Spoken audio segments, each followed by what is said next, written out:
समाज के सभी वर्गों के वंचितों को जब तक उनकी हिस्सेदारी नहीं मिलेगी तब तक बाबा साहेब अम्बेडकर का सपना पूरा नहीं होगा।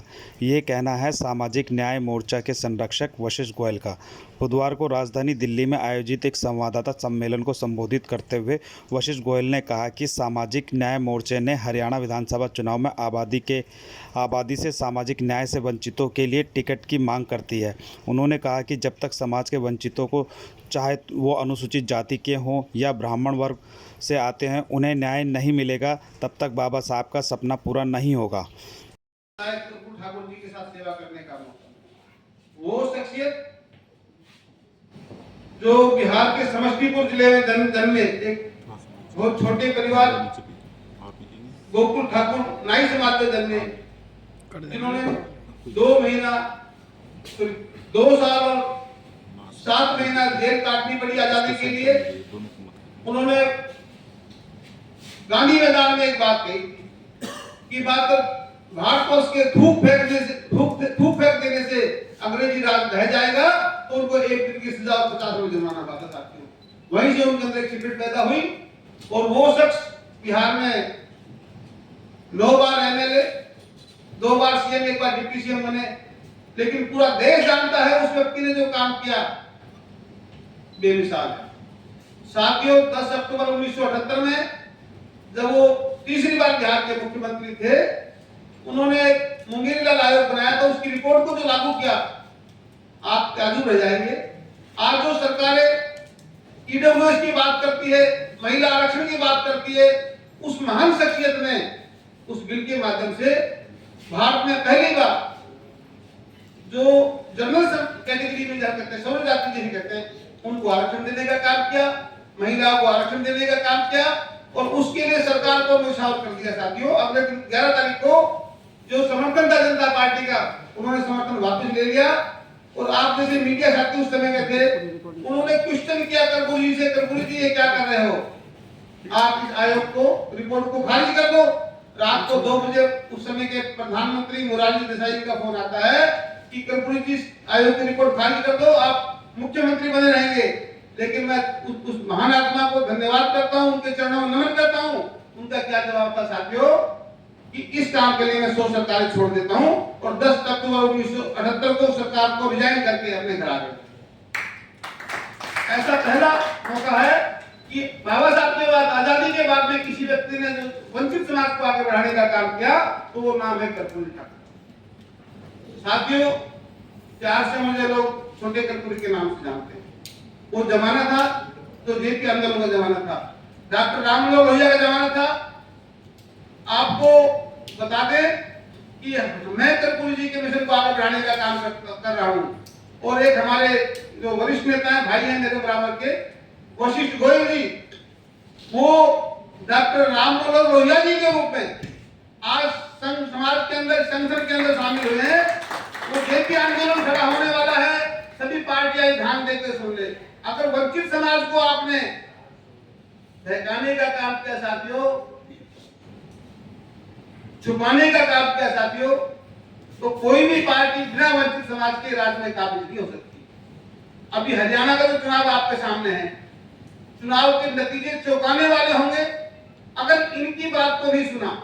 हमारा संगठन का मोटी मोटी बात है, 2 बात है मोटी मोटी, हमें चाहिए इज्जत और रोटी।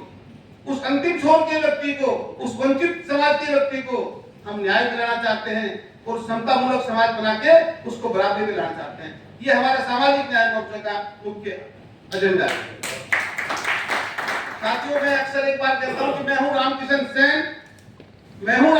सेन और उस वंचित समाज का फैन जिसके साथ सदियों से अन्याय है। ये न्याय रूपी रथ है, जो साथी इस पे चढ़ जाएगा, हमारे बहुत सारे साथी हैं। मेरी जिंदगी का ऐसा एक लम्हा रहा जो कर्पूरी ठाकुर सोना कॉम्प्लेक्स में रुके हुए थे, देवीलाल जी के साथ में, उनके साथ था। मैं पैर दबा रहा था साथियों, तो मेरे पैर नहीं दबे थे, पहलवान थे। उन्होंने कहा बउआ मुझे आप कूद के गाओ। मैं उनके शरीर पर लेट के चल रहा था, एक 40 साल का बच्चा, 40 किलो वजन का बच्चा, हल्का सा पतला था। तो मेरा हाथ दीवार में लगा, देवीलाल जी सो रहे थे, लगभग रात के 2 बजे से। देवीलाल आंख खुल जाती है, वो एक शब्द निकालते हैं अपने मुंह से, रे कर्पूरी छोरे ने भी कर्पूरी बना हो गया क्या? वो शब्द साथियों मुझे रुकने नहीं देते, मुझे झुकने नहीं देते और बार बार मुझे प्रेरित करते हैं कि मुझे कर्पूरी जी के मिशन को, लोहिया जी के मिशन को, जेपी आंदोलन को आगे बढ़ाना चाहिए। इसी मिशन को लेकर साथियों में निकला। हम क्या देखते हैं कि पार्टियां लक्ष्यदार बातें करती हैं, क्षमता मूलक समाज की बात करती है, हिस्सेदारी की बात करती है, लेकिन जब बात आती है हिस्सेदारी देने की तो उसके नाम पे आप सब देख ही रहे हैं। साथियों, कर्पूरी जी ने कहा था, बाद में काशीराम जी ने कहा कि जिसकी जितनी संख्या भारी उसकी उतनी हिस्सेदारी।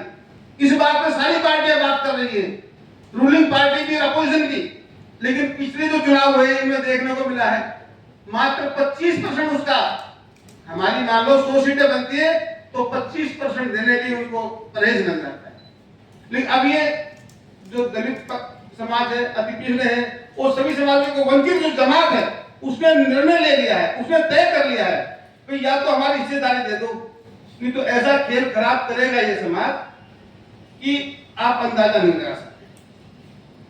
इस बार हमारे हरियाणा के अंदर अगर कोई पार्टियां टिकट देगी तो ठीक है, अगर पार्टियों ने टिकट नहीं दिया तो राज की चाबी वंचित समाज के पास होने वाली है। एक आपके मीडिया के माध्यम से मैं साथियों से निवेदन करता हूं, पत्रकार सहायता बंधुओं से, इस बात को आप बिल्कुल उजागर करें कि अगर हमें हिस्सेदारी नहीं मिली तो राज की चाबी वंचित समाज के पास होगी।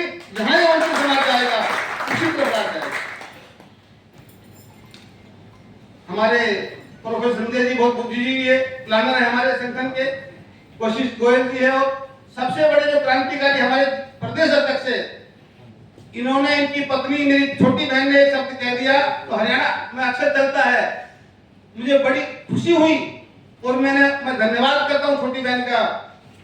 देसी भाषा में कहा, तेरी कंठी लई खो और तेरा जी चावल जी दो, और मैंने समाज को दे दिया चंदेल जी को, तो मैं धन्यवाद करता हूं छोटी बहन का और चंदेल जी के बड़े दिल का मैं धन्यवाद करता हूं। तो साथियों, ये जो